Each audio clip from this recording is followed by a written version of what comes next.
everyone. Welcome to episode 5 of On the Right Track, presented exclusively to you by Spherion-Mid, Ohio. On tonight's episode, we'll take a look at some of the regional track and field meet storylines from our area's local athletes. We'll take a trip down to Highland and chat with senior Juliette Laracuente-Huebner and head coach Chip Wendt. I'll reveal episode 4's Making Strides top PR, as well as this week's nominees. And finally, we'll wrap up the episode by letting you know who you need to go see at Friday and Saturday's regional finals. Well, to kick off tonight's episode, let's thank Spherion-Mid, Ohio, the exclusive sponsor of On the Right Track. Spherion-Mid, Ohio is staffing and recruiting specialists servicing 9 counties throughout Mid-Ohio. Spherion-Mid, Ohio offers professional jobs for amateur sports fans and everyone in between. Visit the link below to see jobs they are currently hiring for, learn about the perks of using a staffing agency, or to fill your current staffing needs. Well, regional meets are in full swing around the Buckeye State, and several of our local athletes are representing our surrounding area. Let's flash back for a moment to night 1 of the Division III regional meet at Heath High School, where several storylines have set up an exciting night of finals for this Friday. So taking place during Wednesday's Division III regional meet hosted by Heath High School, Lucas's Shelby Grover crushed her 100-meter hurdle prelim time, breaking her own school record. She also took the top 300-meter hurdle prelim with a time of 44.50 seconds. She placed second in the high jump at 5 foot 3 inches, which is a state qualifying jump. And she will compete in the hurdle finals and long jump finals on Friday, looking to be a 4-event qualifier for the Division III state championships. The Crestview Cougars will also be sending some of their athletes to state. Noah Stewart took runner-up at the regional meet in discus with a throw of 171 foot 1 inch. Your regional champion in the pole vault was Liam Kuhn with a jump of 13 foot 4 inches. His teammate Sean Bailey took 3rd place with a jump of 13 foot even, so they'll both be headed to the state title. The 4x400 meter relay team had a top prelim time on Wednesday of 3 minutes 29.51 seconds. And the girls 4x200 meter relay team, composed of Weaver, Almond, Grant, and Hickey, had the 4th best prelim time. Hayden Allen of the Plymouth Big Red had the 5th best prelim time in the 100 meter, running it in 11.06 seconds. And the 4x100 meter relay team had the 2nd best prelim time during Wednesday's first night of the Division III regional meet at Heath High School. Finals will take place this Friday. We had another spectacular group of nominees from you, the viewers, for last week's Making Strides segment, so it's time to find out who you voted as your winner. Accounting for 36.5% of all votes received, your Making Strides winners from episode 4 are Davis and Marcus Hoflick of Clear Fork. Congratulations, fellas. Keep up the great work, and give a big thanks to all the Clear Fork faithful down in the valley. Now, let's take a look at this week's nominees. Nominee number 1 comes from Mansfield Senior, where Aaron Thornton set a new best in the 300-meter hurdles. His previous PR was 39.75 seconds, and his new PR is 39.58.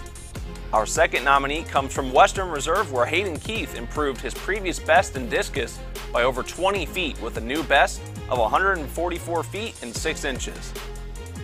Our third nominee is another discus thrower, this time from Shelby, where Graham Yeager improved his previous best by nearly 50 feet with a previous best of 101 foot 6 inches.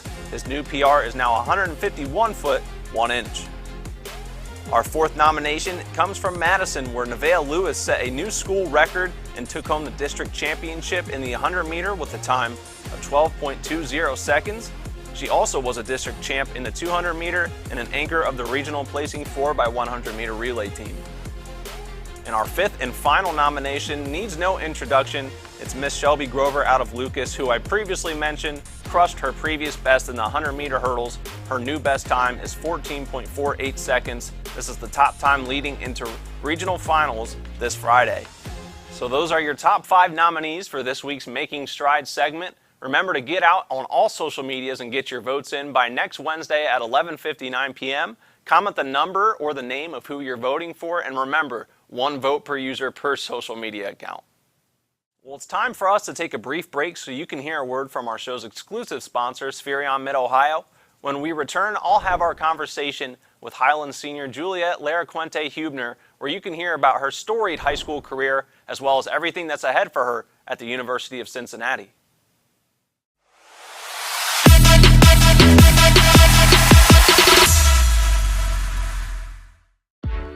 You have better things to do than to job hunt or scramble to find your next great hire. So let Spherion do it. We say local is our superpower because we live and work where you live and work. We know the Mid-Ohio job market, and we're locally owned. So you won't find a partner who's more engaged and literally invested in your success. If you're ready for something better, start with Spherion. Visit us online at midohiojobs.net or call 419-747-7479.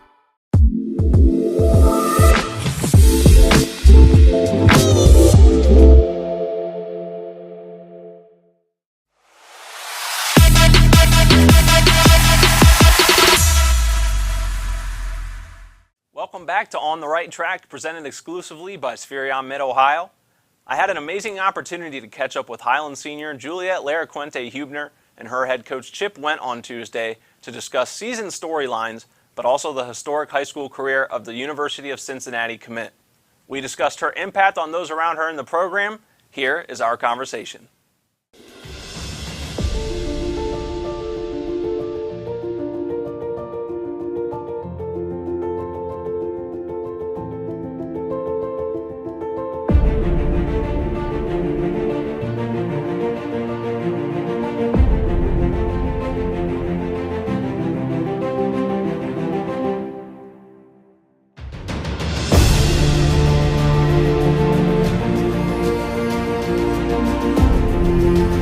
Down here at Highland today with Juliette Laracuente-Huebner.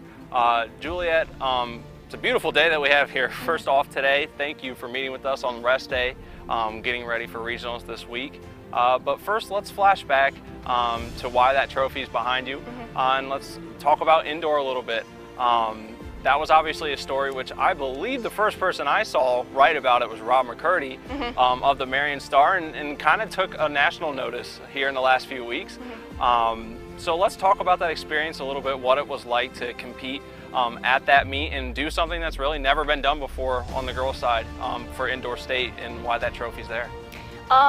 Indoor states was kind of a special one this year, you know, it being my senior year and everything. This was my fourth time going to indoor states, so I went my freshman year, and then of course it's my fourth time senior year. My junior year we knew that me winning the team championship was a possibility, but you know, I didn't come as close as I wanted to. This year we kind of went into it knowing that it was a possibility, but not trying to like dwell on it too much, you know, like not letting that get in my head. I kind of just wanted to go in there and compete and just have fun at being my last indoor state meet through the OATCCC of my life. You know, it was pretty exciting, and to just be able to go out there and compete and go against all those girls that I've been competing with since I was a freshman, and some of them even in middle school, it was pretty awesome. It's got to mean a lot for you to be able to have that individual accomplishment but still bring it back here to your school, because constantly all I've seen is that, you know, when you are talking, there's one of those, you know, those attributes that you have is just so much talking about team and we, and not really saying I. So how did that feel still to accomplish that individually but bring it back for your school? It meant a lot. You know, even if there weren't a lot of girls, like I was the only girl there representing Highland, I still had two boys there, and then I had all the support with the girls team behind me, so it felt awesome. You know, there was, I think, a record number of girls competed during the indoor season this year, and I only got to compete within like one or two meets because I travel around the U.S. and stuff, going to Kentucky and Boston for New Balance and stuff. But even if they weren't there, I still knew that they were supporting me. I got good luck texts before and after it, and you know, some of them found out through each other, and it was like posted all over the place already. So I got a lot of texts from all the girls team and all the girls and everything, and it was pretty sweet, you know, being able to bring it back and just know that even though I won it by myself, it was still like a group effort. Absolutely, and that taking place in March had to be a good way to roll right into the outdoor season. So how did you feel about the regular season this year, and how have you felt with how the postseason's going for you and your event so far? How do you feel about this year? I feel pretty good. I think, you know, I kind of was wishing for a little bit more at the beginning of the year, but I just came from that huge peak in March, and it's hard to understand, you know, like you have to have that low point before you reach back up again in June. So I was a little bit frustrated in some of my events, but overall, I think I'm pretty happy with like how I've been doing. You know, I just tied the D2 hurdle record this past weekend at districts, 13:89, and then high jump I got second 5.5. But I just got to keep my eyes set on that state meet the first weekend in June and just know that all these hardships and everything that I've been going through is like worth it. And definitely is going to pay off, because I know we talked a little bit, committed to the University of Cincinnati. What really stuck out about that program that made it feel like a good fit for you, and what do you look forward to at competing at that Division I level across, the collegiate level? Cincinnati was, kind of like the perfect college for me. I'm going into nursing, so they have a really good nursing program there, and they were really willing to work with me on my schedule and everything, because junior year is kind of when clinicals pick up, and that's when it gets hard. So they were really the only school that, had good hospitals around me for clinical opportunities, 15-minute walk to 3 different hospitals and stuff. And they were also like, they've had experience of people going through that program and on the track team and everything. So it's very exciting, and their track program, is kind of picking up, especially in the jumps. Coach Weinberg has built a great,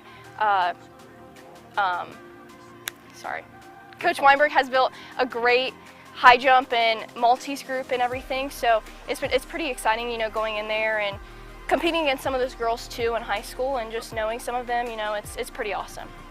And then obviously I know it's an aspiration to try and take this thing all the way someday, and to do it at a professional level. So I really can't think of anyone better that I've spoken with yet to maybe give a small piece of wisdom, and to make it even simpler, maybe to someone, what would you say to someone who maybe has considered track and field in the back of their mind but just needs that extra push to go out and actually try it? Just do it. I mean, it doesn't hurt to just try something and kind of put yourself out there in an uncomfortable situation. My coach always says, like, even if it feels uncomfortable, it usually means that it's right, like that goes for everything. You kind of just have to try something, and then you have to learn, like, okay, maybe this isn't it for me, or maybe I want to continue this. Even if you're not good, continue putting in all that work and just doing what makes you happy. Well, wonderfully said, and we obviously look forward to seeing you down at the state meet, rooting for your success, and then seeing what you can do at Cincinnati. Thank you. All right, thanks for joining us. Thank you.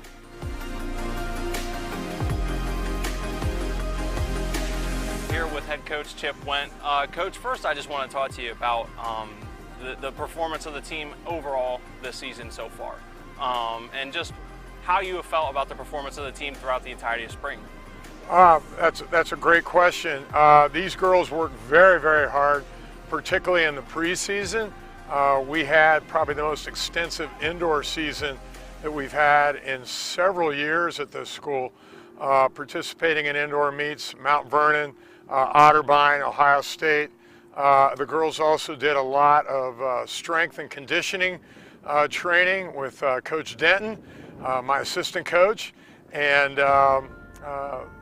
we had a great season. We did things that we haven't done in years at this school, and I think that precipitated into a much better, much more improved outdoor season. Our times were much faster this year overall, but being in such a tough league as the MOAC, especially with teams like Shelby and Galleon and River Valley and so forth, we moved up the ladder a little bit, but not as much as we had hoped. But again, much better overall team effort and times, distances, jumps than last year. When you do experience that kind of growth, how does that kind of help just remind you why you're coaching? What are those little things that remind you why you're out here doing what you do, and what do you enjoy the most of being a head coach? Well, I think I enjoy the most of seeing that improvement, but I enjoy the relationships. Kind of Mike Krzyzewski, the former Duke coach, he always talked about the reason coaches coach isn't for, rings and trophies and titles. It's really what you experience together with those athletes and the relationships that you form. So this group had a lot of seniors. We had 15 seniors with 2 other girls that won't be with us next year. So that's a lot of kids for a small school like ours, to have 15 to 17 kids that just, were great leaders that not only led our team, but on the track, but also in the weight room and in the hallways, and academically they did a fantastic job. And obviously, to touch on what you just said, you never want to narrow the scope to just one person, but obviously down here I do want to talk about Juliette as well and just ask what it's like to have an athlete like her to coach her and really see that progress blossom. Well, Juliette is a exceptional, what I like to call generational athlete. Our athletic director, Mike Delaney, called her the greatest athlete that's ever come through this school, or ever that he's ever seen, I should say. He hasn't been here that long. He's not that old, but her work ethic is superlative. It's over anything that I've ever seen from any high school athlete, and that includes football, basketball, baseball, track, or cross country, softball, any athlete that I've ever seen. And I've been here since '85, '86, and I've never seen anything like it. She's also very altruistic in the fact that she helps others constantly. She helps others set up their event, whether it be long jump or high jump. She's very, very giving of herself, as much as she can be. But I think the younger kids have really seen her work ethic and so forth. She will be missed, but so will the other 15 to 16 kids that are on this team that are seniors this year. Well, thank you, Coach. Appreciate you letting us come down here on an off day, and we wish you the best of luck the rest of the year. Thank you. Thank you.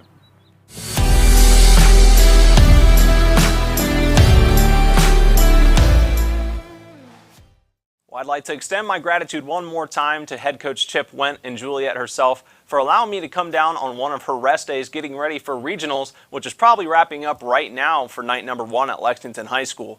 That segues us into our final segment of the show, where I'm going to let you know who you need to mark your calendar, get set, and go see at this Friday and Saturday's regional finals. On Friday night, you can head out to the finals of the Division III regional meet hosted by Heath High School. Field events will start at 4 p.m. with running events following at 5:30 p.m. This meet will feature some of the athletes we took a look at during the show's first segment, such as Lucas's Shelby Grover, the Crestview boys and girls team, as well as Caden Allen from Plymouth. After you get some rest Friday night, you can head out to Lexington for Saturday's Division II regional finals over at Lexington High School. Field events will start at 11 a.m. with running events to follow at 12:30 p.m. This meet will feature some of our area schools such as Galleon, Clear Fork, Highland, and Shelby. So that's who you need to go out, mark your calendars, get set, and go see this weekend. Well, that will do it for tonight's episode of On the Right Track, brought to you exclusively by Spherion-Mid, Ohio. Be sure to check out their website linked below for all your staffing and recruiting needs. Next week marks the season finale of the show on the eve of state championships, so make sure you tune in next Thursday as we keep you on the right track.